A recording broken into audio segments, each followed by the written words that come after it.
How does the secondary whiskey market actually work? Who's buying it? Who's selling it? And where do they do it? Okay, big question to start off with.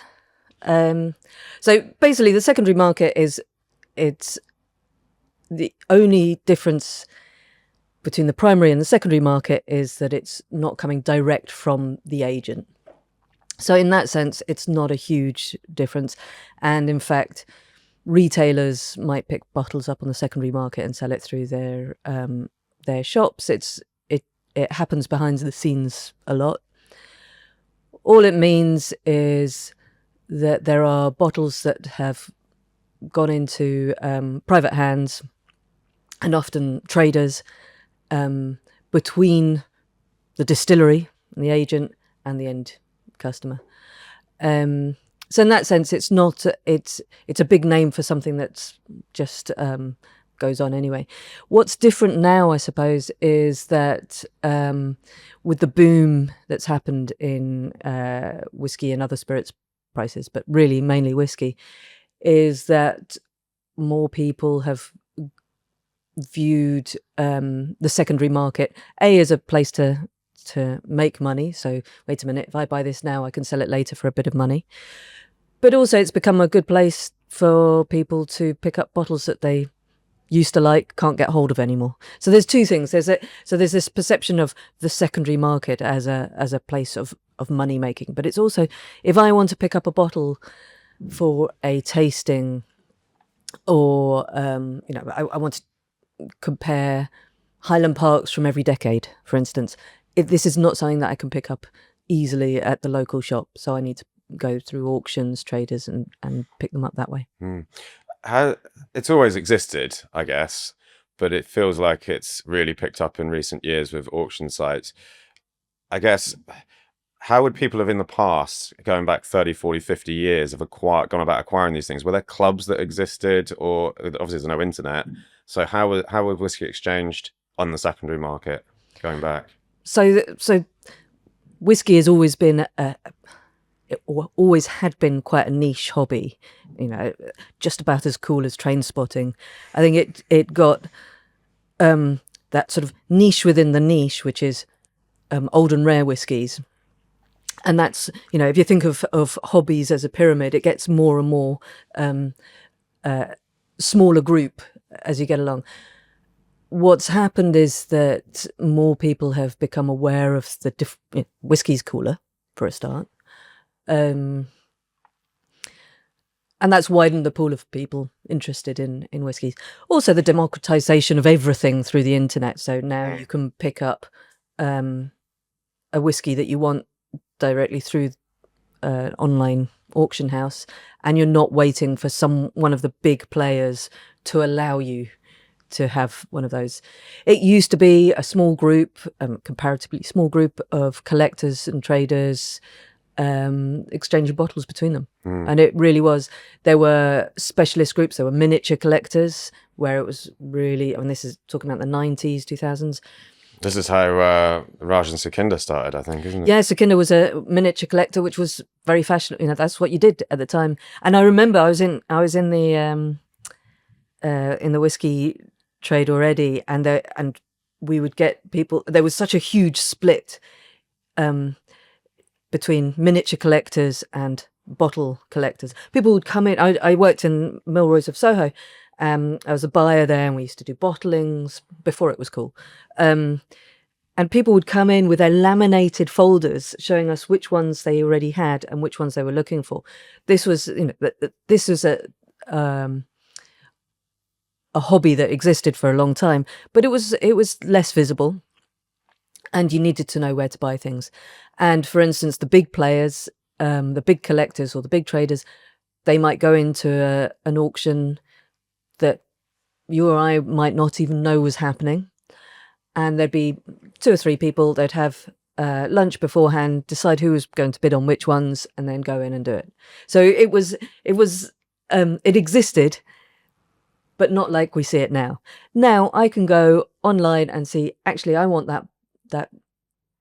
Oh yeah, I love those 18-year-olds from that distillery from the 80s. They're so much better than the ones from the the 70s actually, but look, they're half the price. And that information is available to us, and partly through tasting a lot of whiskies, but also just talking to so many people that are trying these now.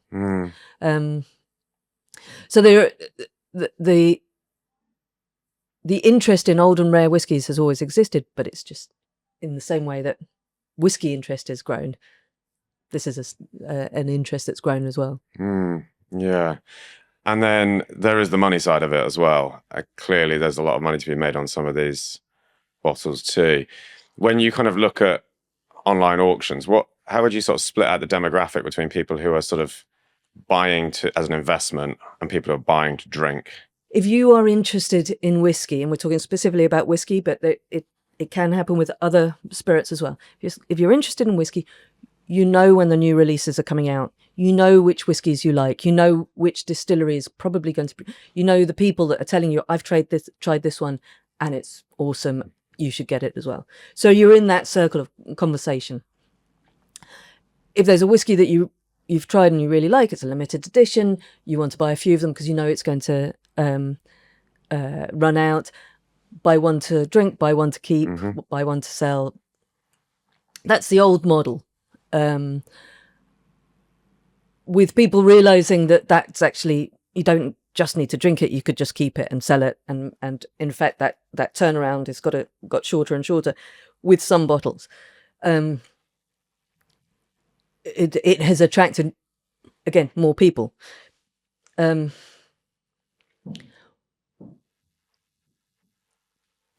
think initially, if you'd asked me this question 10 years ago, I would be there saying, there's a Venn diagram here. Investors, collectors, and drinkers, or consumers, drinkers. That's interesting that you separate out investors and collectors, because I guess the collectors are not so intent on selling it. They just want to have it, but they're not drinking it necessarily. But it's a Venn diagram, like you say. Exactly.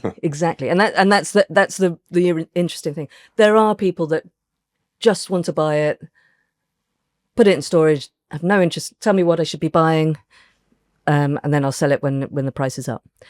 There are people who just collect. There are people who collect and don't drink whiskey. And that's really, if you think about miniature collectors in the 90s, a lot of them, when you talk to them then and now, they're saying it was just what it looked like. We weren't that interested in the content. It was getting a good fill level, label, and prestige. I mean, the miniatures is the ultimate version of that collecting not to drink, right? Because you're not going to crack the miniature open and drink it, really, unless it's something like super, super rare that you can't get the full size bottle of, and you really want to taste it. So this is it. So that was the picture in the 90s. Everything's changed. So that type of collecting, a bit like stamp collecting, philately, it went out of fashion. Who do you know now that collects stamps? It's probably going to come back into it's probably every hipster is now collecting stamps. Who knows? Yeah. But miniature collecting. The collectors got older, new collectors weren't coming in, people started taking more interest in the bottles, so that the new generation of people interested in whiskey were not actually looking at miniatures, they were looking at other things. I suppose some people moved on to fridge magnets, others moved on to actually tasting the whiskey, I don't know. There was such a great degree of mockery at miniature collectors back then. I remember this. People would go, he's just a miniature collector. Oh, they're producers, distillers would hate it. Oh, we've got to do the miniatures. We've got to do a whole line of miniatures for the collectors, otherwise they could. Those people that weren't drinking those whiskies, they're our heroes now, because all those whiskies that I cannot afford to buy, those bottles that are £2,000, £10,000, you could still, in many cases, get them in miniature. So if you're so think of how people collect now. People collect experiences. I want to go to every distillery. I want to try every closed distillery. I want to go to every distillery on Islay. That's the sort of experience. It's not about, no one's got room to keep a collection in their home. We sleep standing up these days, particularly in London. So if you're really keen to try all these whiskies, how are you going to do it? Maybe club together with a few friends and say, right, let's buy 12 different closed distilleries in miniature, between us, we'll all get a taste. Done. We've suddenly tried all these things. We don't need a whole bottle. We just want to know what it tastes like. So these collectors became they basically were the archivists of a whole generation of whiskey history that otherwise we don't have access to. So you're saying a lot of these miniatures are getting opened now? They're getting open now because those people that were collecting, some of those collections have been inherited. Some people have said, right, I'm retiring the collection, I want to sell it. Miniatures went through a real dip in value because no one was interested. They went right back up again because suddenly people realized, well, wait a minute, I could buy a miniature for a fraction of the cost of the equipment. You know, they're there with their calculator. Wait a minute, if I'm just interested in liquid. So they went back up. You can buy miniatures from distilleries that otherwise you wouldn't have access to. And so, yes, people are opening them up, and it's the size of a dram. And if there's a group of you, yeah, you could do a tasting, and so they are getting opened. And when you look at a miniature that's preposterously priced, I mean, some £10,000, I mean, it does happen. Are there examples of miniatures? Sorry, is there examples of miniatures that are more expensive than the full-size bottles because of their rarity? Yes. Yeah. It tends to be. So there you're going into collectors. That realm, because there are collectors of miniatures that were produced in very small quantities, either as a promotional, for sometimes for press or trade or samples, and that's, you know, so fully branded. This isn't. I'm not talking about white label. You know, here, taste this, but fully branded miniature replicas of the large bottle. Those were produced in very small quantities because they were just for a very specific purpose. Yes, those can be, and also if it's a miniature that was for a very specific market. So that you do get these very strange, disproportionate values. But that's a very small end of the market. Usually, what happens, price of a bottle will be this level, then it'll increase somewhat, then the miniature price will look like a bargain, but then that will increase, then the bottle price. So they're constantly playing catch up to see. People are looking to see which one's the best value. There's something a little bit sad about cracking a miniature and it just being done in one, though, isn't there? It feels.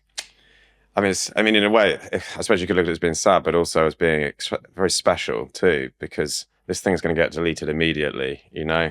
It's not like special. You're not like working your way through a bottle slowly that you've prized. It's like this is one moment, you know. And it's for a reason, because that bottle may be just totally inaccessible on price, or it's something that you want to taste, but you don't know if it's going to be something that you like yet. So that I've seen a lot of people do that. They would say, I'm thinking of buying that bottle, but I'm just going to get the miniature to see if I like it first, because it's a lot of money. Well, that was like Whiskey Me. The whole thing with that was like try before you buy. Of course, yeah, of course. So this is something that you could do with old and rare whiskies and obviously modern releases, but there are a variety of reasons. But yeah, if you just want to taste something, I don't always want to work my way through a whole bottle of something. Once you've opened it, and there are some whiskies. Let's face it, that aren't that interesting to taste. They're very interesting historically, and it's really nice to be able to say, well, I have tried one of those. But really, you find yourself putting it into cocktails afterwards, and it was a stupidly expensive bottle. There are a variety of reasons. But going back to our Venn diagram, you've got the investors, the collectors, and the drinkers.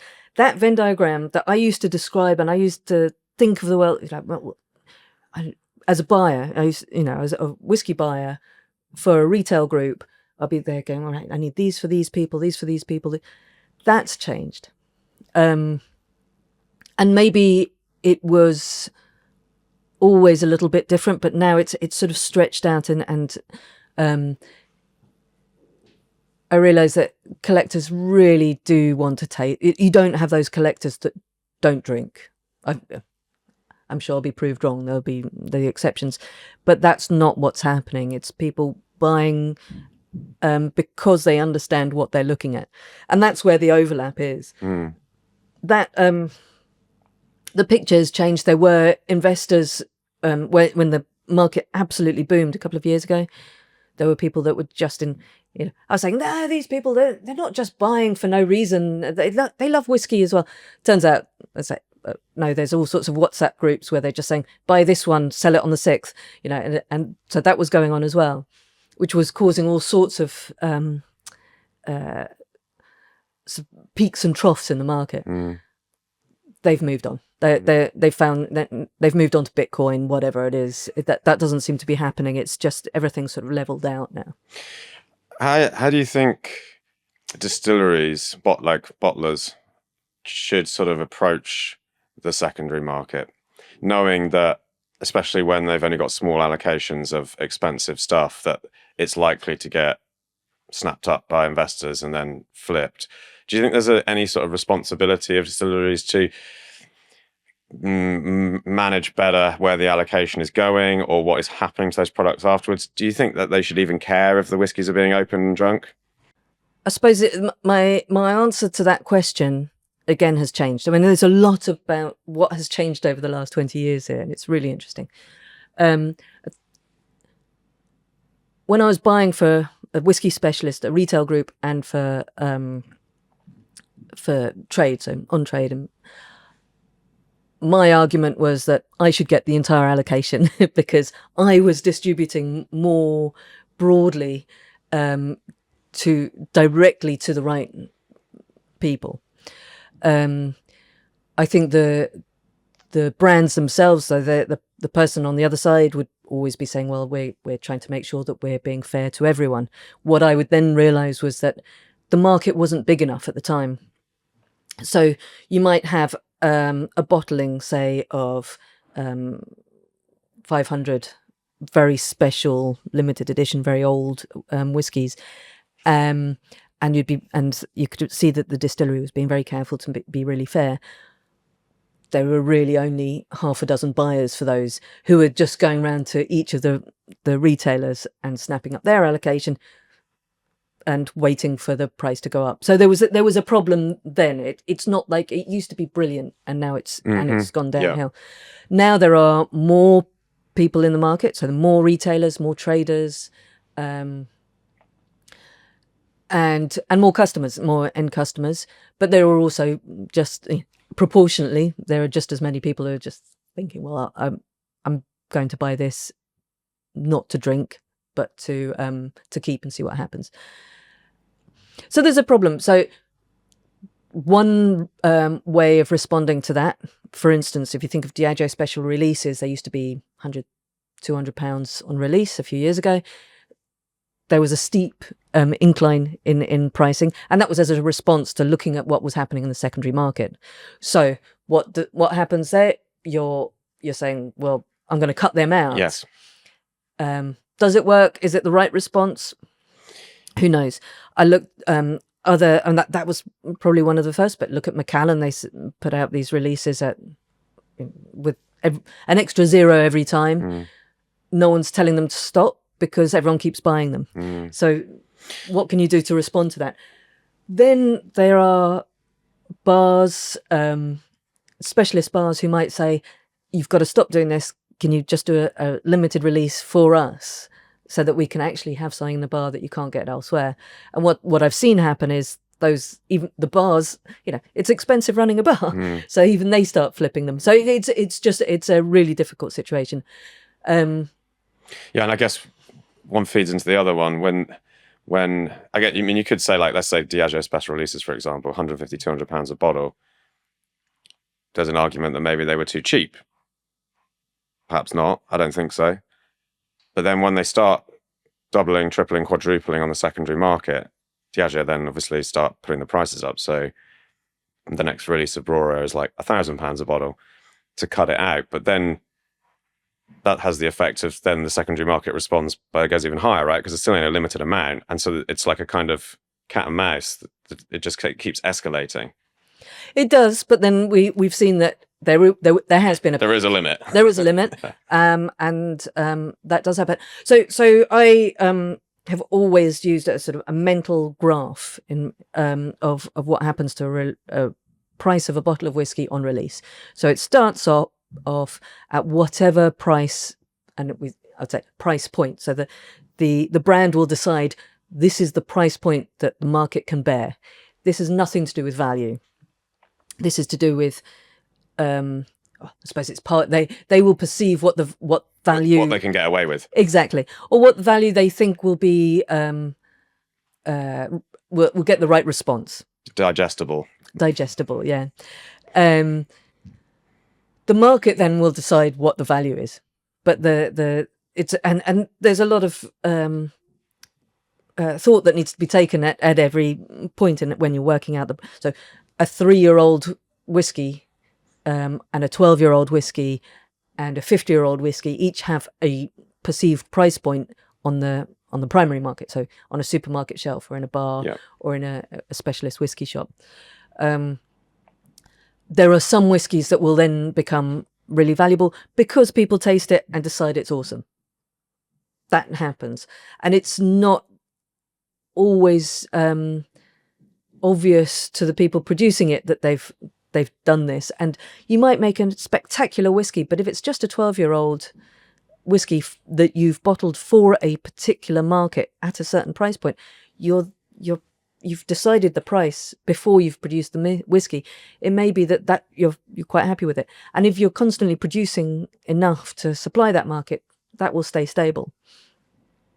With limited editions, there was always the excitement of this is a limited edition, grab it while you can. It doesn't necessarily mean that that's going to be a great whiskey. It's just a different whiskey. It can be a great whiskey, but there's no direct correlation. Prices kept on escalating, and all the time people were saying, people who knew about whiskey and anyone that doesn't, you just have to look at it in abstract and say this can't continue forever. That's the big question was, when were prices going to start coming back down? And this has been going on for years. Prices did come back. If you take out the last sort of, the peak of prices, actually things have continued to go up. There was just this massive peak, and then so it's not like you can't. It's not like you can go out and buy an 18-year-old Macallan from the bottled in the 80s for a song. Yeah, sadly, but it is probably a good a time as any for buyers if they've got the stomach for it. When was the peak? When was it? When would you say it really maxed out? It was just 18 months ago, really. 2 years ago. If there were. It was almost as if some prices were being driven by flippers, and I've never really felt the need to attack anyone who's flipping whiskey, because surely that's what a retailer does. They buy it and sell it quickly. Money. This isn't. You can't say these people are allowed to do it and these people aren't. However, there was because it was the secondary market was so open to everyone, it just meant that you were leaving things almost to chance, which is fine. I mean, if you believe in that way of doing things, it has to work with whiskey as well. It's a mistake to think of the market as a singular line of peaks and troughs. So it's at any given moment there were different whiskies at peak price. Right. So perhaps the most visible, we're talking about 55-year-old Japanese whiskies. We're talking about 70-year-old Speyside whiskies. They're the ones that really affect the market, because if one of those sells for 500,000 or 200,000, that's a huge change. And so if you're looking at reports of what's happening in the market and include those, that affects everything. But most of us are not doing that. So these mega bottles are what people are often talking about. If you're looking for just something, I want to spend £50 on a whiskey that but I don't want something that's in the shops normally. That's still possible. That's still going on. That hasn't changed really. And there are different. For instance, when one type of whiskey became out of reach price-wise, there'd always be something else that you'd be scrabbling around looking for. If you're buying a lot prolifically because you're a reseller or a massive collector or You just drink a lot of whiskey. or you just drink a lot of whiskey, then you're not buying each bottle at the top of the market. You're searching out other ones, which means that there's constant change and different things selling at different prices. So it isn't that every bottle that was ever made suddenly became expensive and then suddenly became less expensive. Everything increases by 5%. You know, it's there's trends basically. It's just trends. The other thing about and so these trends, when people are looking at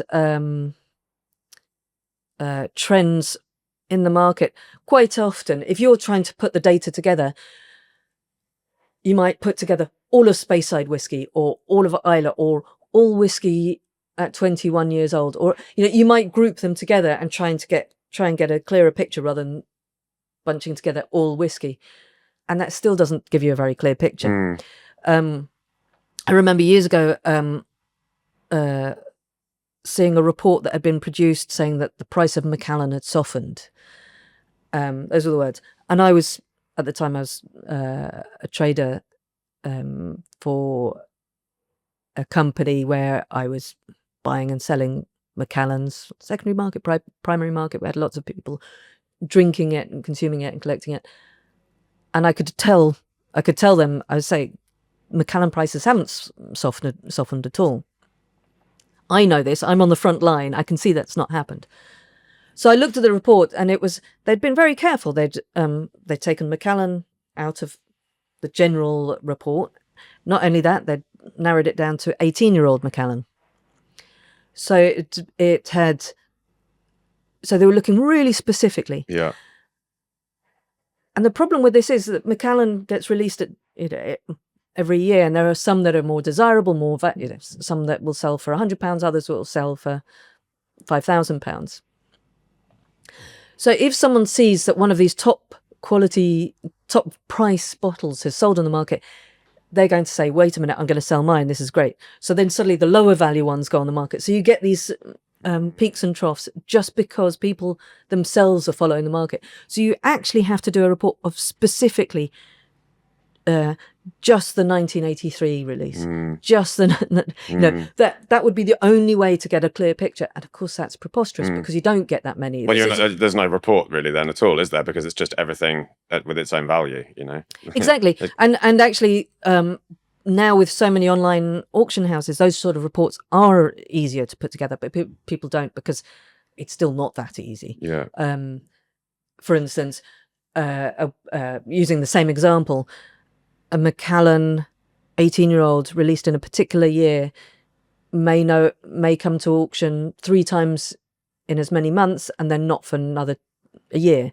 That's not very helpful. So you try and group similar things together, but it just doesn't work because you're comparing dissimilar whiskies. And so if one whiskey sells 1 month for £2,000, the next month there are 5 whiskies that sell for £300. That doesn't mean that the price has dropped. It's just that they're different whiskies. So with all that in mind, what considerations should buyers take when they are looking to purchase on the secondary market? Where should they go? Or indeed primary market versus secondary market? And again, the same question with sellers as well. Where should sellers look to sell? And I mean, I would imagine it would vary depending on what it is they're selling, what it's worth, where it's from. Are there any other factors as well?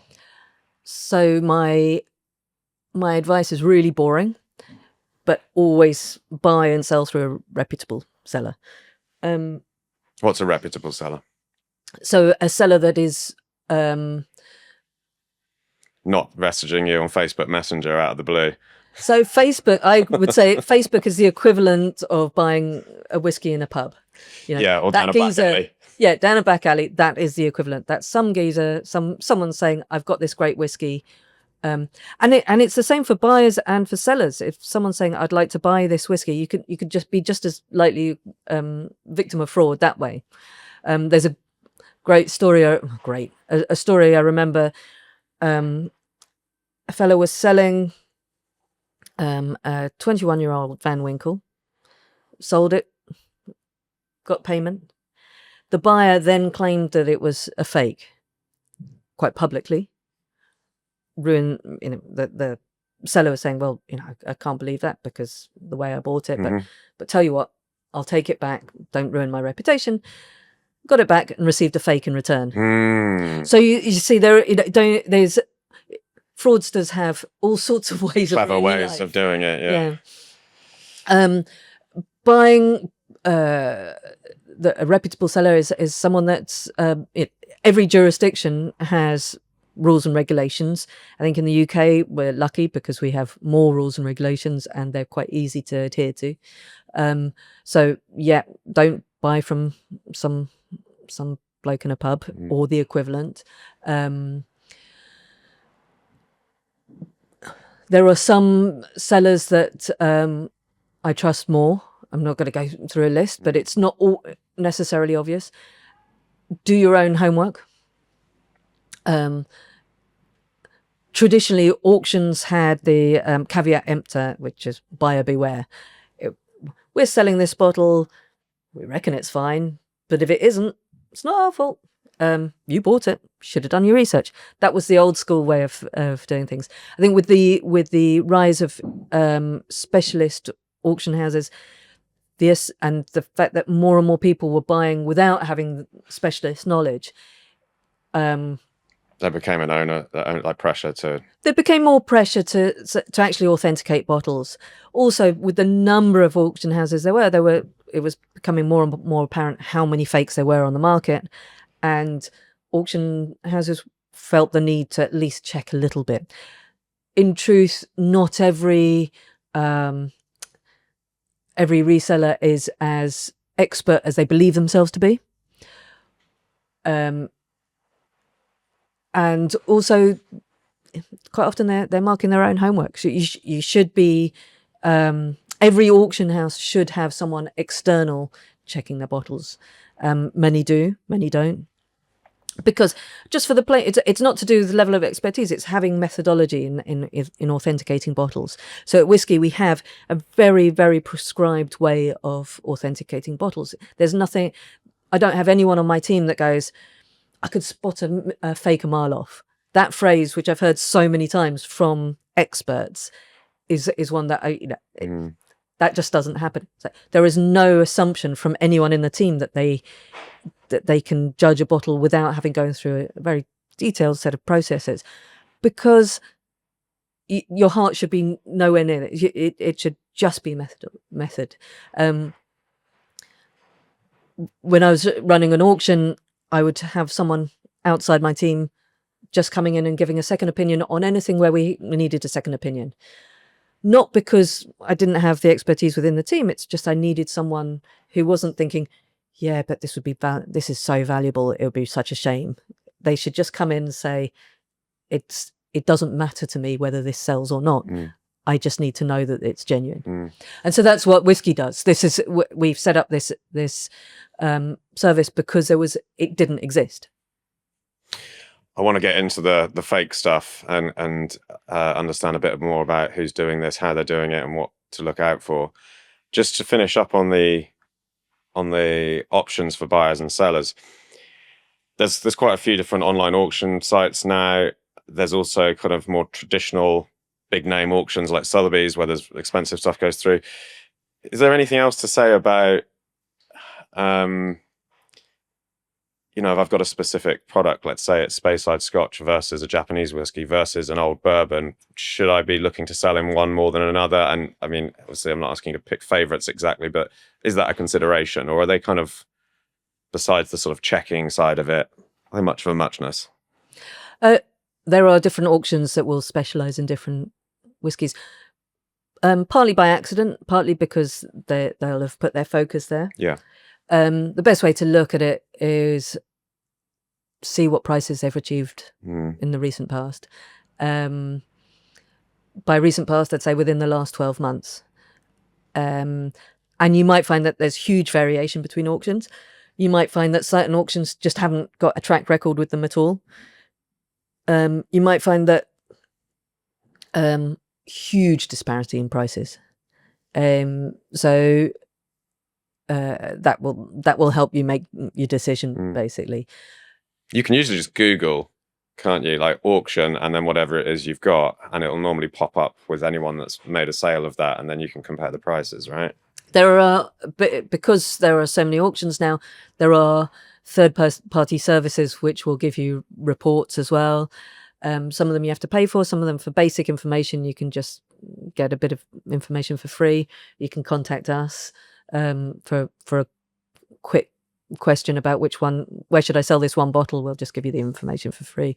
But you know, if you've got a collection of 1,000 bottles, then that takes a little bit more attention. But if it's just 1 or 2 bottles in your collection that you're wanting to sell and you're trying to find out who'll get the best price for you, it becomes quite apparent quickly with a Google search. It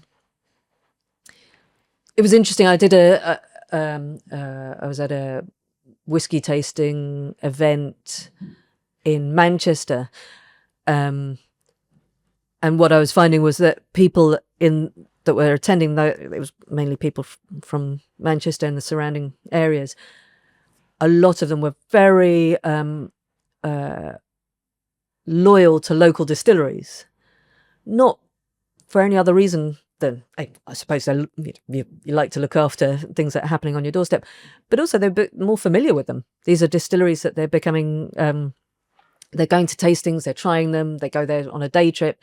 And so the prices achieved for some of those, for some of the limited editions, they were saying, well, you know, I'm looking for £1,000 for this one. I said, well, I'm not going to be able to get you £1,000 in London, but have a look, because you could probably buy the same one for £300. So you might as well pick up some bargains. So, you know, play it.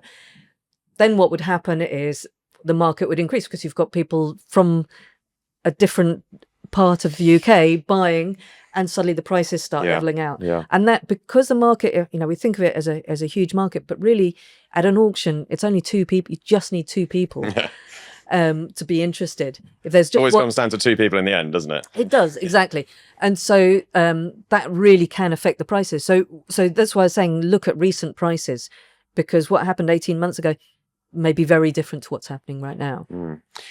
What else is there to say about valuation? I get, you know, because part of what you do is valuation, and if we can just sort of Google what it's sold for in the last 12 months, most of us can kind of assess a value on a product. Obviously, it becomes a lot harder if this product is so rare that it hasn't sold in the last 12 months. And also, if you've got a collection, that seriously kind of skews it as well, I suspect. So how do you go about valuing things that are hard to value? Okay. So going back to what I was saying earlier about if you've got a brand that you're releasing, you will release it at a price point. And it's not at a price, it's a price point. And so when you're looking on shelves, something will be at $18.95, $27.95, $79, you know, and then $2,000 at any price. What happens on the secondary market is those numbers become detached from the actual whiskey that's being sold, and there it becomes value. So you've moved away from price point and you're talking about value. So as a valuer, it's pretty simple. You look for exactly the same bottle and look at the trends as well. So just, is the market going up? Is the market going down? This is what it's sold for. Are there many of them? So one of them might have sold for £1,000, but 2 months earlier it sold for 300. That's going to spread your valuation. So it's not. Also, if you're valuing your own bottles, and you know, for the most part, I recommend just doing it. Anyone can do it. You just need to look at the information, but make sure to look at exactly the same bottle. There are, you know, small differences in bottles. They'll look exactly the same to the casual eye, but it's got a different closure. That could add an extra 0. Wow. Or we were talking about miniatures. Well, that went for that much, and this was this much more. So actually, on my calculator, it should achieve this. Not necessarily. So it's, you can extrapolate some things, but that's not necessarily the most clear way of valuing. If it's not been sold in the secondary market at all, then valuing takes on a little bit more craft, art and some craft. So as a valuer, I would be looking at similar trends for similar types of whiskey. So for instance, if a similar release from the same distillery or a similar distillery at the same time has had a certain trend, then that would help. But for the most part, when there's been nothing of the sort, it really is, putting your finger in the air and giving it a guess. And it's an informed guess, but it really is a guess. So for really rare bottles, or for instance, a bottle that it might have been, so we were talking about regional differences. If it's sold regularly in a certain place, that might help you value it, but in a different place, it may be that it's much rarer or of less interest, and so that might affect the value a lot. Normally, if you're just valuing one bottle that's been in the market regularly, just value it yourself. When you've got 1,000 bottles, I've got a team of valuers who are just very efficient and know exactly where to look and can get through a lot of them in a shorter amount of time than just sitting there having to Google each different one. Some of them they just know because they're looking at them regularly. Can you share any examples of kind of collections that have turned up, like lost in the walls of a castle or whatever, that have been like super exciting and also hard to value because it's so unique and unusual? Is there anything? Do you know what I saw? It popped up this morning actually on my Instagram feed. I don't know if you've seen this. There was, I think in Motherwell, someone was doing some renovations to the house. This is quite recent, and they cracked. So they pulled the floor up, and under the floor was a whiskey bottle. Didn't have any whiskey in it, but it had a note inside it, and the note was written from the two guys who laid the floor in 1870, I think. Yeah. And it said their names. We laid this floor, and it said, by the time you read this, will be dust in the breeze. Poets. I know, right? Okay. And it also says something like, we didn't drink the whiskey, which obviously they did. But stuff like that, you do hear about them coming up. Has there been any kind of really exciting ones? So we had maybe 12 or 24 bottles of whiskey called Long John, and beautifully kept in its straw. They were beautiful old bottles, and they'd been in an attic. So this guy bought a house, found them in the attic. It was a classic barn find. We looked into the provenance, which is part of the authentication process is finding out the provenance. So it isn't just looking at bottle; it's just finding out what's happened to it in the past. And the story began to appear. There was an old boy who had been quite a heavy drinker. His wife had been saying, "You've got to cut it out. No more drinking." So he'd hidden the whiskies up in the attic. He'd become ill and unable to go to his whiskies in the attic. Should never have stopped drinking. He's still drinking them. It's just they were hidden in the attic. Well, he stopped drinking them because he couldn't get to the attic. Couldn't tell his wife that he'd left them in the attic because he'd lied to her for all these years. And now she became his carer. This was not the time to start admitting to all these lies. So when he died, the secret died with him. She moved out, so there was no way of knowing. It was only when the young buyer turned up and went up and found out, and then began to piece together all the information from the San and all this sort of thing. So there are, the classic barn finds tend to be someone putting something away for the future, and then dying. It's sometimes dying. There was a fellow who bought Grant's whiskey in, was it 1974 when VAT came in, and he'd worked out that everything was going to be 20% more expensive, so bought, I think, pallets of the stuff. Wow. And just spent the decades getting through his favourite whiskey. Got to the point where he stopped drinking whiskey. it turned out that this whiskey never really achieved the great heights of in price that he ever imagined, and probably sold them for eventually for a loss. So it isn't that every whiskey you ever buy is going to go up in value. The irony that someone who was so sensitive to a 20% increase in price could afford to buy pallets of whiskey, right? I guess that's how you get rich in the first place. So I think someone's just sitting there going, well, this is daft. I'm not going to fall for this. Yeah. And we had it was beautiful. There were and I can't remember this one. I think it was actually a different one where the original receipts in pounds, shillings and pence, it was a different one. I'm just trying to work out the equivalent. Obviously, everyone had to calculate. It wasn't before decimalisation. Buying 12 bottles, mind blowing. Yeah. They were better mathematicians back then. Yeah. I imagine now anyone listening to this is just considering going up into their attic just in case someone's stashed something away. Yeah. Because you got to, I mean, look, you can guarantee there's whiskey hiding in attics in this country somewhere, right? There's always, and people are always going to be hiding spirits somewhere. It's sort of part of the. But usually when it's forgotten bottles, it's not forgotten by everyone. There's someone who remembers they're there. Somebody knows, and in that case, it's not that no one knew they were up there. It's that the person that knew they were up there decided to not tell everyone else for good reasons. You often the place I used to find quite interesting bottles was when someone was selling up their wine cellar, and there'd be a few bottles of huge wine cellar worth absolutely and great Burgundies, Bordeaux, great vintages, and in amongst everything there'd be 7 bottles of spirits. Like, did you not want to buy anything else? But those would be quite often not particularly valuable because it doesn't work in exactly the same way, but really interesting bottles.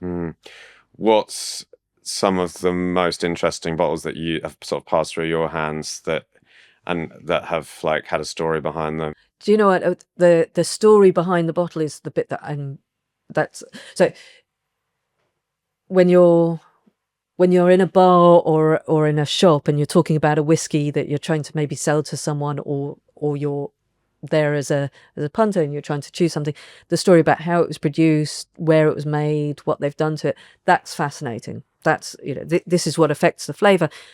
But then there's the story of what happened to it between the moment it was put in a shop and now. And sometimes there are bottles that have been just sitting in someone's private collection, and these are not just collectors. I mean, collectors are one thing, but a bottle of 100-year-old Chartreuse that had been handed down from somebody's great aunt to them, and she'd said, use this to pay for your college fees. Or I love the story. There was an importer in London who 3 generations later still had one of the bottles that they'd imported, and it was now time to say, let's sell it. And quite often it's part of the family. It's almost heartbreaking for them. But I'd love hearing the story about, well, what did happen to it. You find there's photographs of it in the collection. Here's us on Christmas Day. You can see the bottle in the background. That I love. That's the most exciting part of the story. Yeah, especially when there's this sort of family connection and there's a meaning to it all. Yeah, it's like being a detective in a way, isn't it? Sometimes this sort of thing. It is. It's exactly like that. And so I think that's the authentication, looking into the provenance, the stories that surround the bottles, and sometimes the whiskey is special, under its own, without any other embellishment or any other story. But it's just so interesting to find out, why was this bottle kept for so long? Not every bottle was kept because people decided to keep it as an investment. Sometimes it has very personal reasons. I loved the time when there was a bottle of Dimple that submitted for sale at auction, and the seller was saying this is from the 1930s, it's pre-war, and submitted it. And I think we looked at it and realised it was 1950s, 60s. he's like, no, it isn't. It's been on the same shelf all this time. And the only thing we could work out could have happened is that someone helped themselves to the bottle of whiskey. Dimple hasn't changed hugely. I mean, it has in many ways, but someone thinking, who cares? I'm just going to drink this one and replace it with another one from the shop tomorrow. Replaced it with a completely different bottle, and everyone was none the wiser. There's been similar ones where someone said, I've had this in my cabinet and we've never opened it. It's like, well, somebody has. Sorry. I hate to be the bearer of bad news. Teenage son or daughter. Of course, we've all done it. Yeah, we've all done it. But you're not necessarily, it might be the Slivovitz that's on the shelf. No one's ever going to wonder what happened to it. But sometimes when that bottle becomes worth £2,000, that's when they're a bit upset at you. So let's talk about authentication. What are the steps to doing that, and what do you have as reference points for authenticating? Do you have access to like distillery archives and things like that? Obviously you've got other bottles that have been authenticated, but that's just sort of passing the buck down. So how do you go about doing it? Okay, so at Whisky we have a very very structured way of authenticating.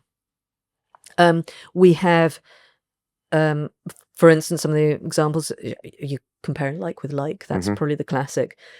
But you're absolutely right. You have to be absolutely certain that what you're comparing the like to is... before was correct, yeah. Not only that, just because it's different to the one that you're comparing it to doesn't mean it's fake, because whiskies... this is the advice I've often had to give people when they've come back and said, you told me this is genuine, it's fake, look, it looks completely different to this one. It may just be a different edition. So there's lots of false positives. You do need a trained eye to understand what differences are important, which ones aren't. Distillery archives are super useful, but they're not perfect. Not every distillery values their archival history in as much as they should. And also a distillery's archive may not have that many bottles in it. Or they may have brought in some of the bottles from the secondary market themselves. And I guess the further back you go, the more sort of sketchy the archiving gets, right? Yes and no. It's not so much going further back. There may be blips in a brand's history. A distillery may have changed hands several times. So there may be certain eras where everything was documented really well, and there may be gaps. There have been times where archives were not thought of as that important, and brands may have put things into skips, so there's a whole huge gaps in archives. We've all had big clear outs before, haven't we? We have big clear outs, and it's also, you can't keep everything. No. So you have to make a decision. Maybe 50 years ago, the decision was different to what you might think it should have been 50 years ago. So there have been distilleries where I've contacted them and they've had less idea than people, experts within the field. So quite often we've gone back and said, look, we need to share this information with you. So it does go both ways, really. What else is useful? Advertising. From that era, you get a lot of information because the artist will have presented it exactly as it was meant to go to market. That gives a lot of information. Also for modern bottlings, there are all sorts of undisclosed clues that we know about, but not necessarily everyone else knows about. There are all sorts of clues that we're looking at. But we use it. It isn't just one reference point that we're using. We're looking at the tamper evident closure. Has it evidently been tampered with? That's the first thing that everyone should be looking at. Sometimes it's easier to check than others. We check the collars and cuffs. Is the bottle from the right era? The paper, the printing, the closure, is everything correct? Regardless of using another reference, does it all match up as something that's correct? I remember seeing someone authenticate a bottle and saying, well, this closure is from the 30s, this label's from the 50s, so split the difference, it must be from the 40s. So No, but it's amazing how, you know, when someone wants something to be true, how how clouded your And judgment that's can normally be. when it's too good to be true, right? When it's too good to be true, and so this is what, so the more expert you become, actually the more vulnerable you become to these sort of frauds, because it's a super rare bottle and there are fewer reference points, and you don't want to tell too many people because you want it for yourself, and it's so rare there's no other examples of it.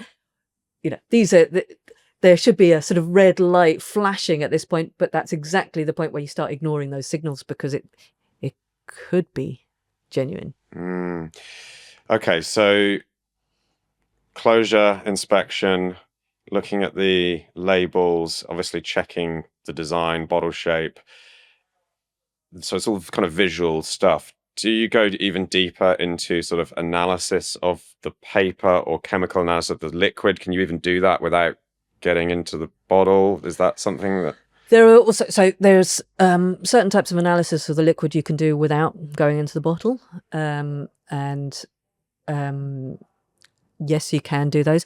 Again, going back to what you touched on earlier, is that you do need quite often a reference. So I can tell you if this is the same as what we would expect it to be. Do we have an original to compare it to? There are all sorts of things that we can do to test the liquid. That are, some are visual, some are looking at the viscosity, the behavior of the liquid. There are all sorts of things that we could do without even opening it. There are also, I've seen people use spectral analysis. That again only works if you know exactly what you're having to compare it to. There's no point just saying, well, we've pointed a light through this and it tells us this. What does that tell you? Nothing at all. There are most other types of chemical analysis are invasive. So and really when you get to the stage that you're doing that, you've given up. You should be able to check everything that you need to before that point, with things like provenance and everything else. Think about when you're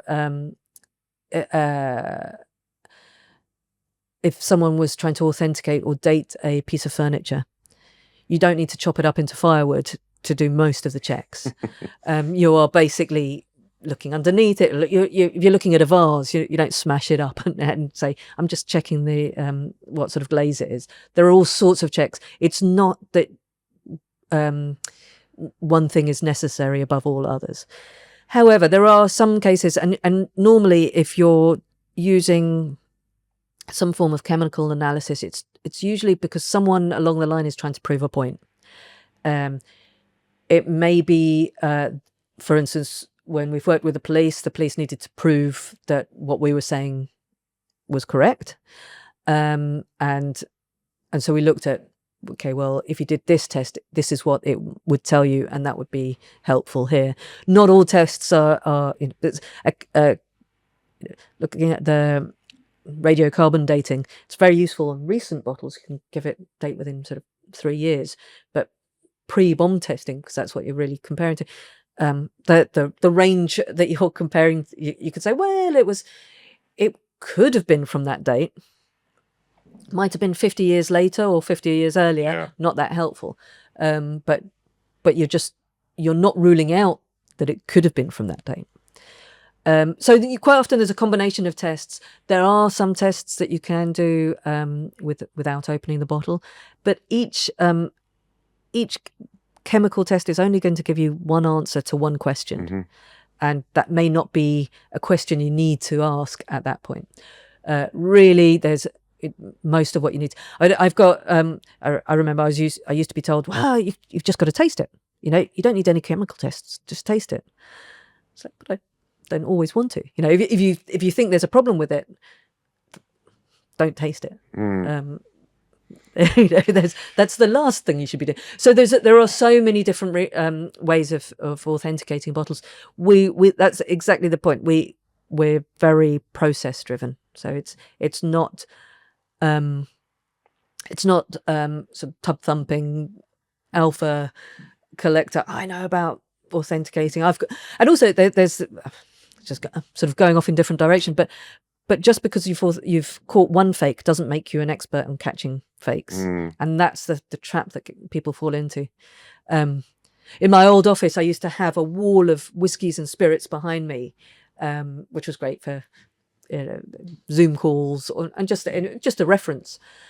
And people would come in for a meeting into my office and see all these old, rare, extraordinary bottles, and the reaction would be, "Wow, this is amazing." I'd wait and then say, "Actually, they're all fake." Or they'd come in and I'd tell them straight away, "Here's my collection of fakes." And the first thing they would say was like, "How do people think they're going to get away with these? Of course they're going to get caught." Of course, it's really easy. When you know it's fake, you're looking for what's wrong with it. Are you creating a new collector's market for fakes? Is this going to be a sort of side hustle? You're going to have a monopoly on all the fakes. But joking aside, there are historic fakes. So there's an assumption that every fake was just made last week by someone just to trick you now. Yeah. There are fakes that have been in the market since 2000s and 90s. Legit vintage fakes. Yeah. Legit vintage fakes. Think of Prohibition era. In many cases, it was easier to produce fake spirits than it was to acquire genuine ones. So Scotch whiskey was being produced in all sorts of places other than Scotland. Yeah. You can understand why they would be sought after, right? It's kind of cool, right? Yeah, I don't think they are. I mean, they are by me because I'm interested. Yeah. Talk about niche hobby. Yeah, exactly. But really, there's no monetary value in them because you're not going to want to drink it, are you? But I think obviously, well, I mean, maybe Prohibition was it had a really cool period, didn't it, with the speakeasy bars about 10 years ago. I think that's probably leveled off somewhat, but the idea of, well, it's like 100-year-old fake booze, isn't it? It's pretty cool. Maybe it's just me and you. Possibly. There was a point where I remember that we had a fake Bacardi from, it's a 70-year-old fake Bacardi. Absolutely fascinating. And so we were trying to, and the seller was saying, "Well, what do I do with it?" We'd say, "Well, you can't sell it with." And for ages, we mulled over the idea of, well, can we do something? Can we? No, this is a really interesting story. But in the end, it was, no, this is just too complicated a story to tell. And sort of diverts people's attention. This in itself, this bottle is valueless. I think to an archive and to me, it has great value, just, interest, I'd say. What the people who are making these fakes, what are they? And I guess there's a spectrum here. There must be shoddy fakes and really good fakes. Let's concentrate on the good ones, because the bad ones, it's not so interesting, because perhaps even someone untrained could spot issues like this doesn't look quite right. But let's say go to this sort of good end. What are they really good at doing? Like, what is it you're like, damn God, they nailed, the glass bottle shape, or is it the label printing? Is there something that they're exceptionally good at, and then other bits that it's easier to catch them on? I suppose the question should be, I mean, you talk about they, like there's just this this dark, a cabal of yeah. And so so what type of fakes are there? Yeah. Let's start there. On the one end, and you're talking about the spectrum, on the one end you've got industrial scale counterfeits. Yeah. Think organized crime, think child slavery, think conflict regions where they're trying to fund expensive wars, think under-regulated jurisdictions, basically. There it will be popular brands being produced in replica. If you think of any brand that you can buy fake on the internet of clothing, it's exactly the same process. It'll be a copycat factory. It'll look very similar. Things become difficult because brands do tend to change the packaging, change the way things look, for a variety of reasons. Sometimes to prevent counterfeits, sometimes because each jurisdiction has different regulations, so you have to do that. So a counterfeit, and that's where quite often the brands are working quite actively with local customs and excise to try and they'll have undercover investigators working, and so that's being dealt with fairly proactively, usually by I think the big brands that you can buy in supermarkets and every bar that you can think of. Those are the sort of brands that are being faked. It's not something we see here. It's not something you see here because island nation, we've got very good regulations here, and it's legal to buy and sell alcohol, and so there are perfectly good ways of buying something at not a preposterous price, just around the corner. So there's no real need to buy fakes. So it's thankfully in the UK this isn't a problem we need to worry about, but we all travel, and you might go into a market and buy something and bring it back as a souvenir. So that's where the risk is. The quality of fakes depends on who's manufacturing. It isn't just one country that's producing them. It's not one factory that's producing them. And I remember sitting there with another authenticator years ago. We were comparing. There were a lot of Macallan 25-year-olds in the blue wooden box at the time that were coming up as fakes. And we were looking at the quality of the craftsmanship and saying, well, this one's so much better. And suddenly we found ourselves going, look how well they've done this. Isn't that good? Well, they haven't quite got this right, but this bit is good. While looking at the other one saying, I don't know how they got away with that. It was easy for us because we were comparing and, so you're saying, well, the untrained eye will even spot it on a good day, yes.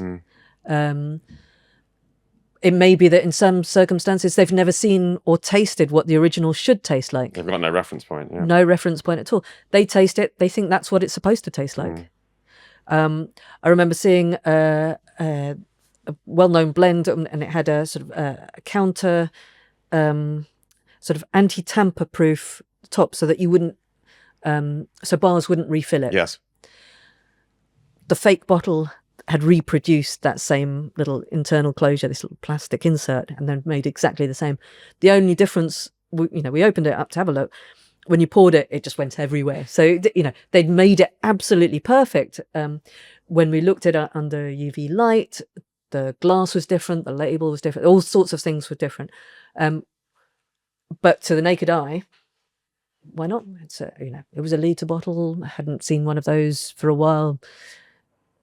At a sort of a meter's distance, I'd have accepted it, which is why we have a proper process. We go through. It's not, I can tell straight away if it's fake. I can't. I would never say that because it's just not true. I could tell a rubbish fake quite quickly, but what about a good fake? Use the same process, and that's what we do at Whisky. We don't take it for granted that anything is genuine. We go through. There are batch numbers. Each different bottling will have different clues. We mentioned paper, glasses, glues, all sorts of things. And glues is a hilarious one because everyone, there are very specific ways that something might have been glued on, but then the label might have fallen off on your prize collection. You might have glued it back on again. So you can't just use one. Well, it's got the wrong type of glue. It must be fake. Possibly. There are other clues. So those are the industrial scale counterfeits, commodity scale, yeah. And that is funding terrorism, organised crime. Sure. It's a big old thing. At the same time, you've got that person who thinks they're a bit cleverer than the experts, and this happens, and I think that happens with art. It happens with antiques. And it also happens with whiskey and probably everything else. Someone who's there trying to recreate a really special rare bottle and fool people and just say, you're not that clever. Here you go. And that also exists. So that's on a different scale. Obviously, they're doing it for money as well. It's greed. But also just that I'm cleverer than you. Oh, you think it's sort of like do you take it kind of personally then? Sorry? You're taking it personally then. So it's like... Oh, yeah. Oh, yeah. But it is, I've seen... But the thing is, the better you get at detecting these, the better they have to get at making them.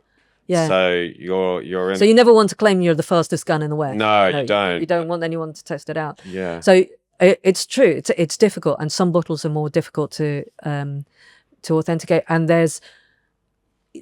and we have to sometimes have the confidence to say we don't know. There isn't enough information. We need to get more information. And in those cases, we get more information. I mean, we carry on looking. We don't until we have enough information to say one way or another. We keep looking.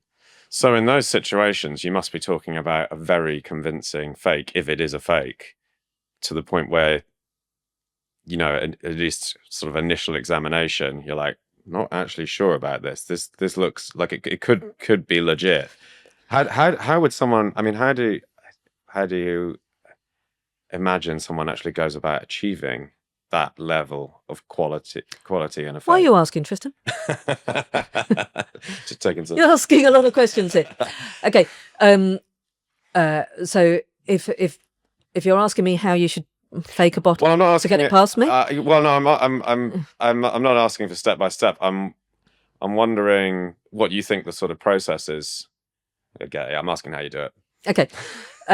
So on the industrial scale counterfeits, they'll have a foundry. They'll be doing the glass to you look at it. Okay, well this whiskey has this very special glass bottle. Look at it; it's exactly the same. Well done them. Yeah. You can, if you go on the internet, you can find oh look, it's got the pristine capsule. The counter evident capsule is pristine. It must be fine. Well, wait a minute. The original one wasn't like that. So you can just produce something that looks perfect but isn't perfectly accurate. You'll fool most of the people. Another example is where someone will find a cheaper bottle and put a more expensive label on it. So you could go for the same brand, and so everything actually is exactly correct. And the only clue is that they've managed to get labels somehow with the right context even at the distillery or the bottling line, got a different label and put that on. So everything about it is exactly correct, except it's a cheaper whiskey on the inside. So nothing's been tampered with except the label. So the bottle's the same as well, you're saying? Yeah, because it's genuine. It's just not genuinely what they're saying it is. I presume it becomes a lot harder for very old bottles where glass was manufactured in a different way. The paper stock's different, glues are different. Like you're setting yourself much sort of harder challenges at that point. Like if when you get very, very old bottles of wine or spirits, the weight, the thickness of the glass, the purity of the glass is different. I mean, are there examples of fakes that convincingly look like that, with that sort of vintage glass feel about them? Yeah. And how are they going about doing that? They're just acquiring the glass. They're not making the glass. No, in those situations when we've caught people, for instance, they've bought empty bottles. So people have bought empty bottles. If you look on eBay, you'll find empty bottles of nice whiskies going for far more than they should. Interesting. Right. Who's buying those? Only someone who's going to refill it and sell it for even more. Yeah. That can happen with recent bottles. You get mudlarks finding bottles, and I remember finding we'd found a fake, and it was interesting. Between two or three of us, we'd each found different things that we'd spotted that were wrong with it. But what was interesting is that we were all spotting different things. Again, no one person. So one of the parts of our process that I use is that someone else is always checking someone else's work. Mm-hmm. Don't assume that it's like Swiss cheese. Don't assume that everyone's caught everything. But this particular fake, I think really with this one we knew it was a fake before we knew what it was. We knew it was a fake because it come from a forger that we'd caught with other fakes.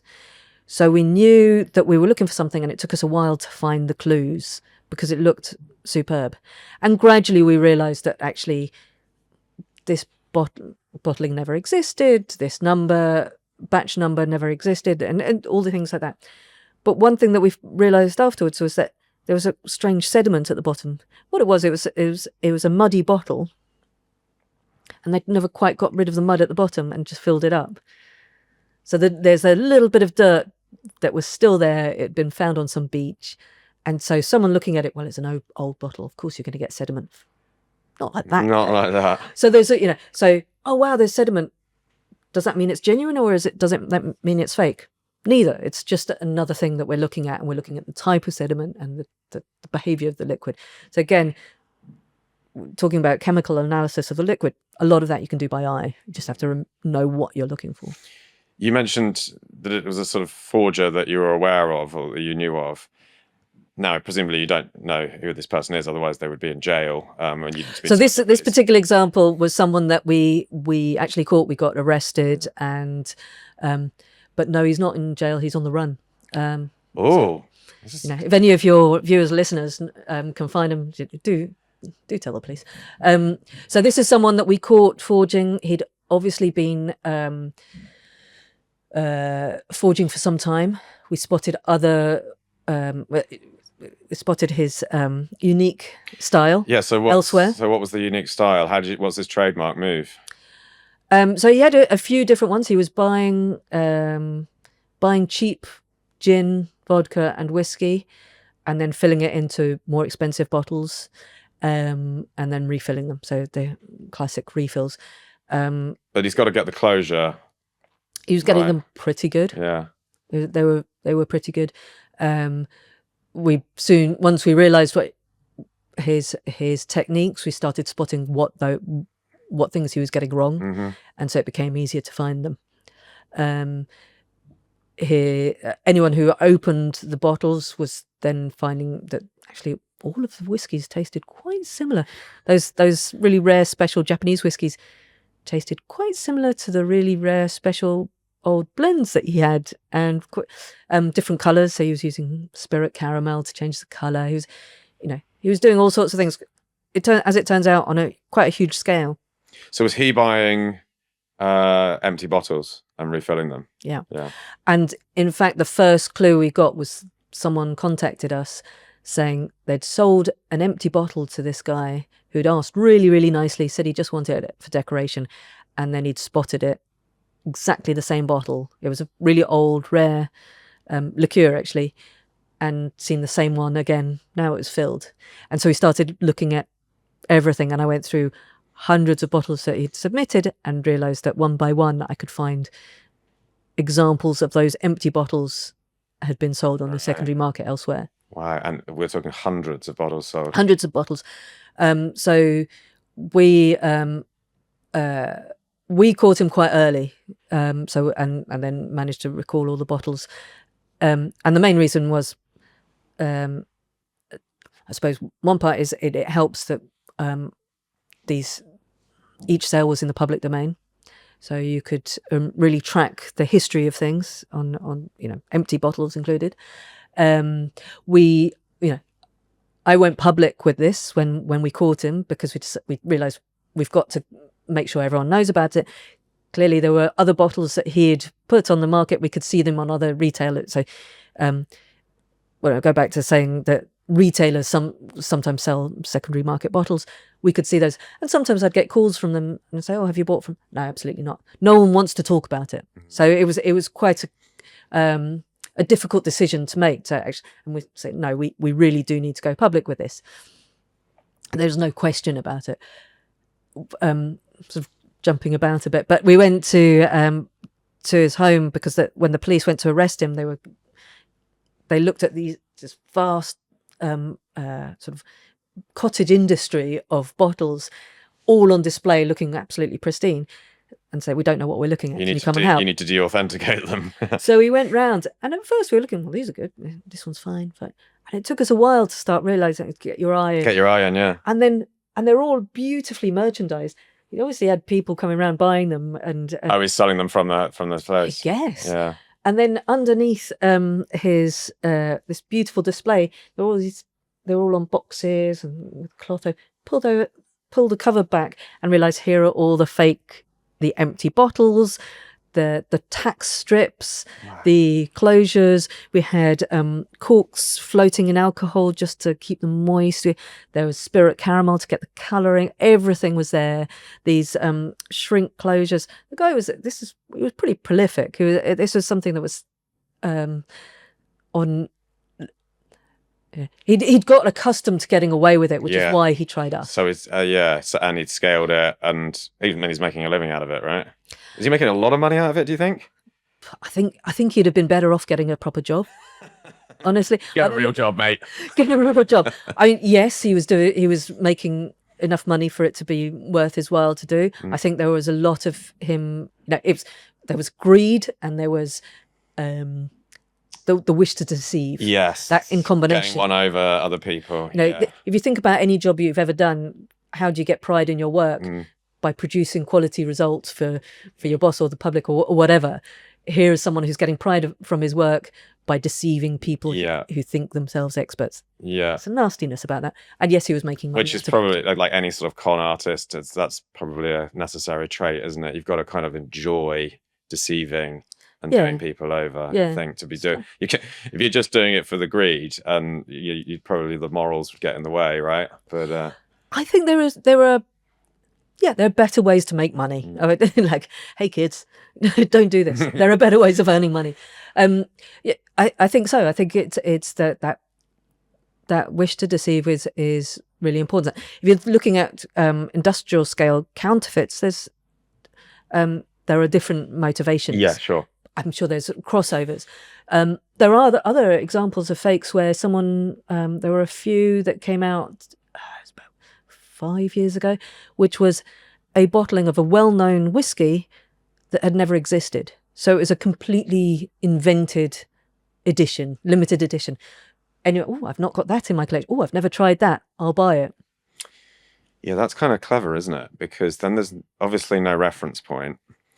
And if you pick your distillery carefully, i.e. one that doesn't have great archives, or, it's some sort of lack of information on this product, people might take the bait, thinking, well, I think people would have. if it's good enough. This one was getting caught pretty much at source. So I know that the distillery itself was on it very much, but bottles kept on slipping out, and they would catch it. They were looking out for them, and they'd worked out exactly where they would come from.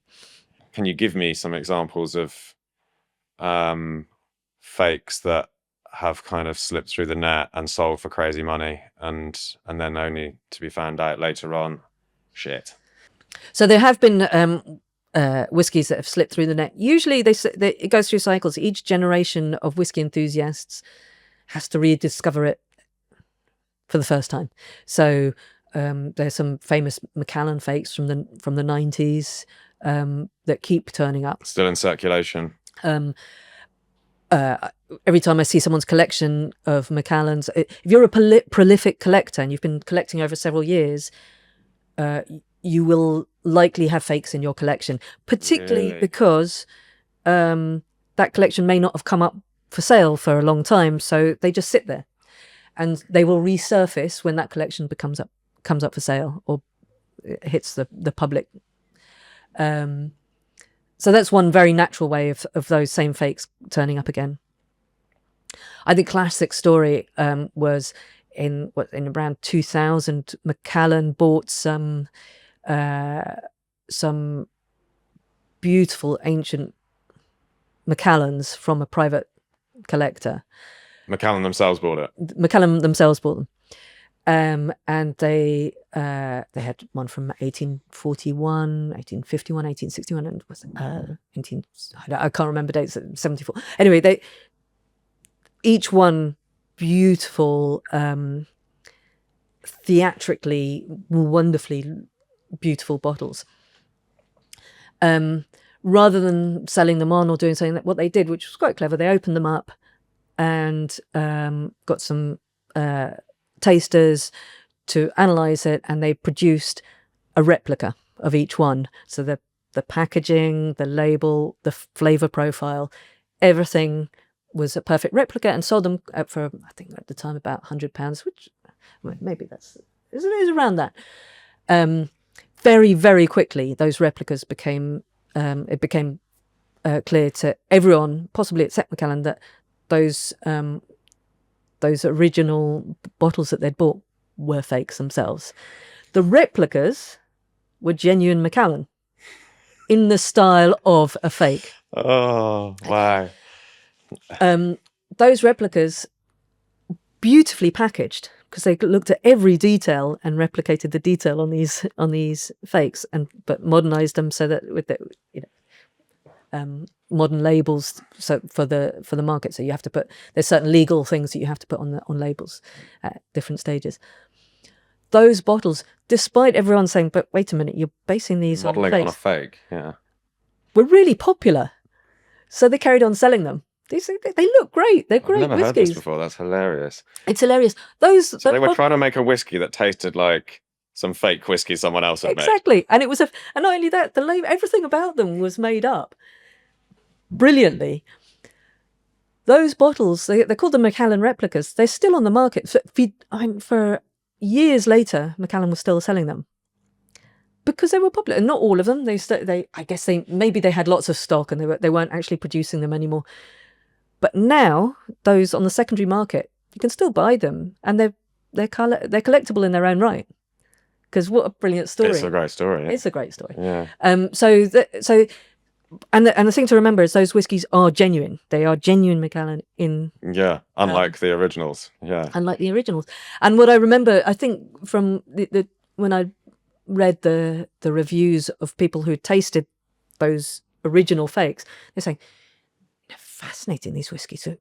It's almost as if it was made yesterday. Such a modern stuff. And they were brilliant. It's like, again, that red flashing alarm. Well, that's it. You sort of follow the version of events that matches your biases, I guess. And if you're at Macallan, you're like, wow, God, we've been so consistently making great whiskey for a century.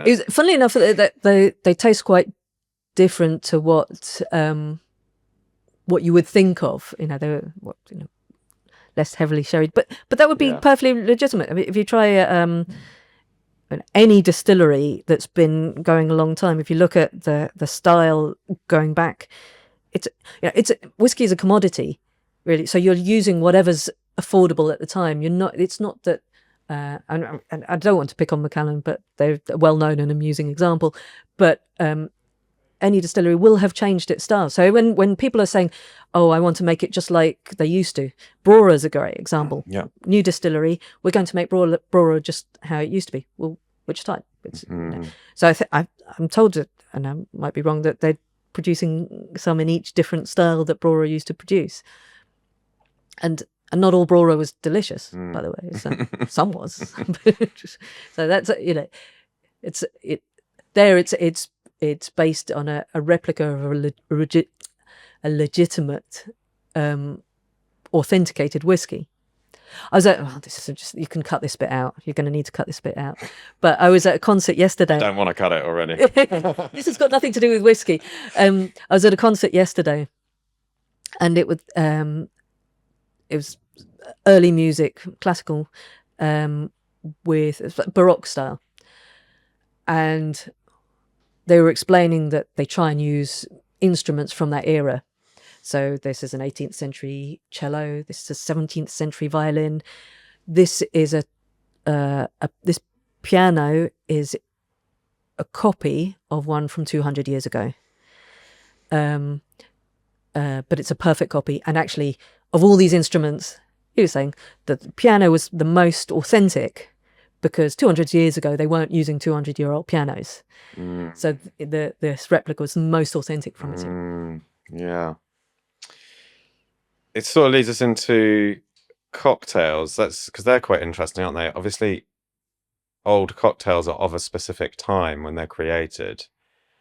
And so there's this, I think a lot of us kind of romance after this idea of if you can get all the spirits or liqueurs or cordials or whatever else it might be, bitters that are in these cocktails, you're really tasting that moment.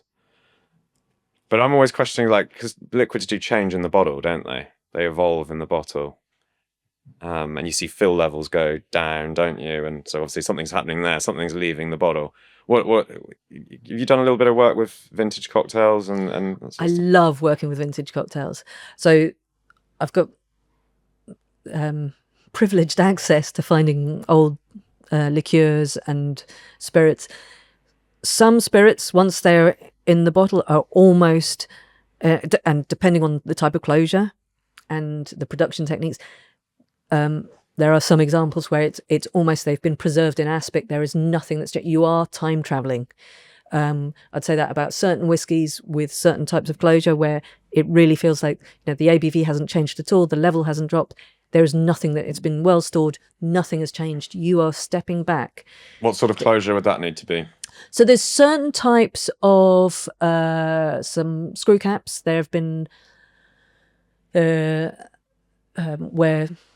with really long necks. Some they've probably been the best that we've come across. Sometimes spring cap closures where they haven't deteriorated are exceptionally good.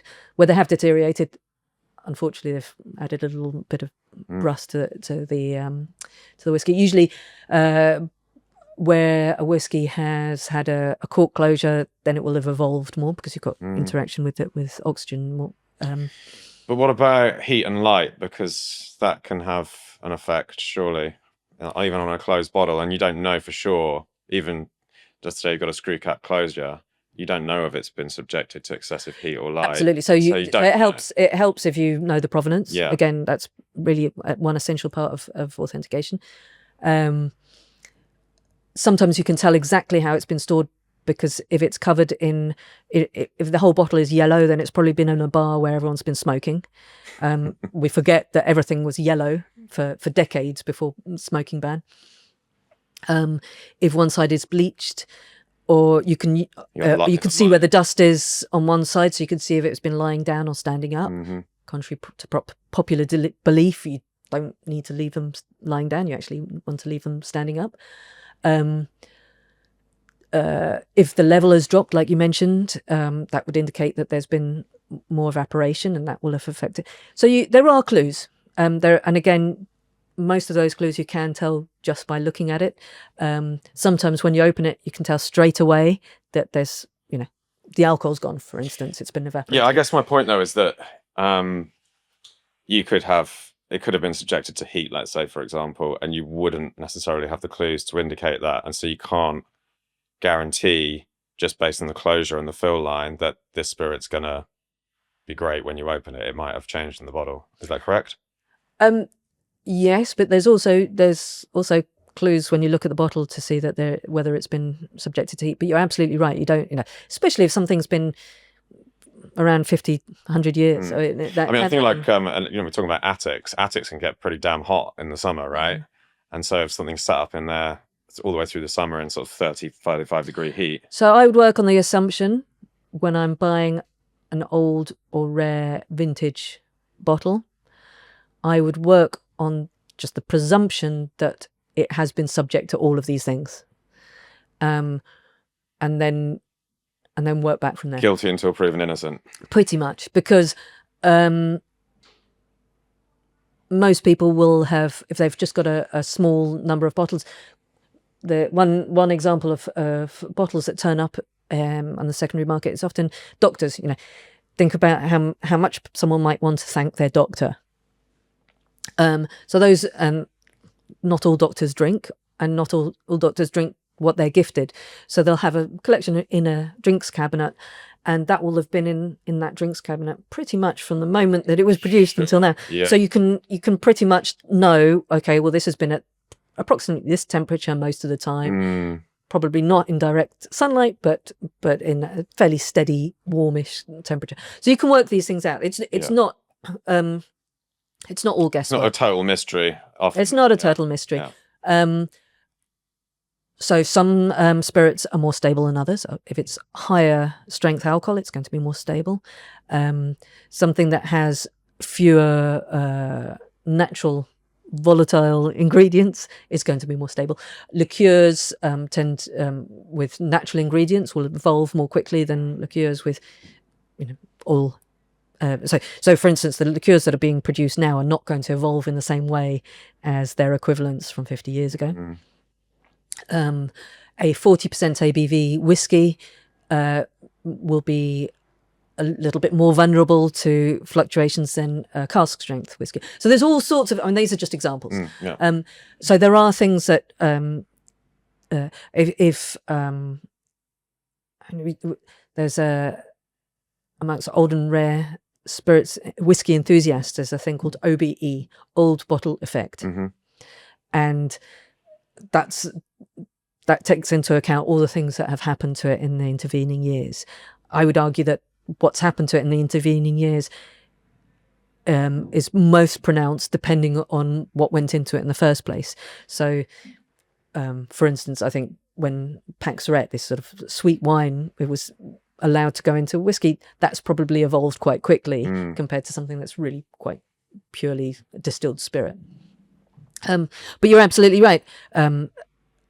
If you're trying to recreate a 1950s Negroni, then using ingredients from the 1950s will give you the most exceptional cocktail. But it won't be exactly what someone might have been drinking in 1950 because those ingredients have evolved and at different paces. So the Campari is now extraordinarily rich and full. The vermouth, you might tend to pick a vermouth because some vermouths age well and some don't. You might rely on one that has evolved really nicely, so maybe that's a different, you might be using a different brand than you might have back in the day. And perhaps the most stable of all of them, the gin, will have changed the least. So you're not only that, how do we drink a Negroni now? It's changed to how over the decades it's not been, it wasn't that everyone always drank it out of a rocks glass. So there's all sorts of things that change. But what you are experiencing is a completely different drink, and that's what's really exciting. And you've got you're in. This isn't time travel itself. It's something else. It's sort of nostalgia in a way, isn't it? It's kind of imagining what it might have been like, but whilst accepting that this is not going to be exactly the way it was when it was first created. I think it's slightly better.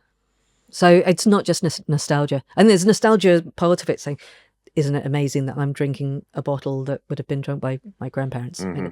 And certainly I've seen people, with tears in their eyes when I've shown them a whiskey that they remember their dad having on the sideboard, and now they were trying it and they didn't like it themselves because they were young back then, and now they've tried the one that's on the shelves in shops now, and it's not particularly pleasant. But this one that we've given them to taste is exactly what their dad used to drink. I mean, that's nostalgia. Yeah. And quite often a phenomenal whiskey. So that's part of the story. And yeah, it's not just one thing, but the way certain liqueurs have evolved over time has turned them from a really very nice drink into something that is otherworldly. Okay, so you're saying it's sort of like vintage wine effect then. These are maturing and evolving and developing into something better than they originally were in the bottle. Absolutely. So Chartreuse is a wonderful example of that. But that's the priceless example. They can go into really silly money. But you can find unfashionable herb-based liqueurs, and you will get similar transformation. Campari with natural ingredients has evolved, and the sugars and the alcohol have worked as a preservative at the same time as it's evolved very, very slowly. And that's so it isn't just nostalgia for something. Oh, wait a minute, pay 10 times as much and get a bit of history, but it tastes the same. Absolutely not. This is a completely different. It should have a different name. Yes. Okay. And so you would say liqueurs are probably the kind of most important part of this. They're the ones that are evolving the most. I think so. And for instance, and that's because some of them are lower ABV, aren't they? But then there's the natural ingredients too. So there's sort of the lower ABV can be. There's also very high in sugar, so that will work as a preservative. Yeah. But yeah, I think the natural ingredients are really what are moving things along. in many cases they're not that expensive either. So you can just pop the cork open and hope for the best. I'm not a purist in terms of wanting to have a cocktail from a particular era. I will pick and choose. So I love, for instance, Gordon's from the 80s. So I'll pick, I'll be very happy because it's just superb quality of gin. Campari from the 50s. So you can mix and match. And again, with the vermouth, it's a bit of trial and error. I'll buy a half a dozen different ones, open them up and see which one I think is going to work out best. Any other vintage spirits that you're particularly fond of? Whiskies, brandies, anything else? Oh God, so many. Would you on a list? Give me 2 or 3 that you personally are really. Okay, so I think I've mentioned liqueurs. Yeah, I'm not naturally. I would never go out and buy a liqueur normally, but old vintage liqueurs are something else. It's a completely separate thing. There are old whiskies. Again, it isn't because they're old that they're interesting to me. It's because there are certain editions or so for I'll give you a fairly broad answer, but when a new whiskey is launched by a brand or a distillery, when they first go out, it's getting all its reviews, isn't it? It's those first few weeks and months, and so quite often it'll be over-specced. So that 12-year-old whiskey that you remember being really great, you try it again, it's not as interesting. There is a reason for that. It's not your imagination. They will have gone because they really want it to have this massive effect, and everyone to say, "Wow, that's the most amazing thing." After that, you've got the rest of the rest of time to sell it, and you now have to balance supply and demand in ways that you may not have envisaged at first. So it gets effectively de-specced. So very often those first early releases of something that's you think of as more generic will be the ones to target, and that's where you need to have a bit of good knowledge of how to find those early editions. Okay. Well, I think we'll leave it there. You happy? Anything else to say? Good God, no. That's been great. It's really interesting. A lot to learn. Do you know, the liqueur thing's kind of just passed me by. I have tried some old liqueurs before. I've had some pretty old chartreuses, and I'm aware that they go for a lot of money, but I actually thought it was more just the sort of desirability of having old stuff rather than the drinkability of it. Yeah, so it can be, and so if it's just about having old stuff, then that's legitimate as well, because having something that's rare that no one else has, particularly if you're a collector of historic bottles of Chartreuse, Bacardi, Campari, anything, there might be some that you just want to because no one else has got it, and that inflates the price hugely. But that's not the reason people want those bottles. The reason is because there's something really special about them. Yeah, we need to do. We'll taste it next time. Next time we'll do a tasting. Yeah. Great, Isabel. Thanks so much. Thank you very much.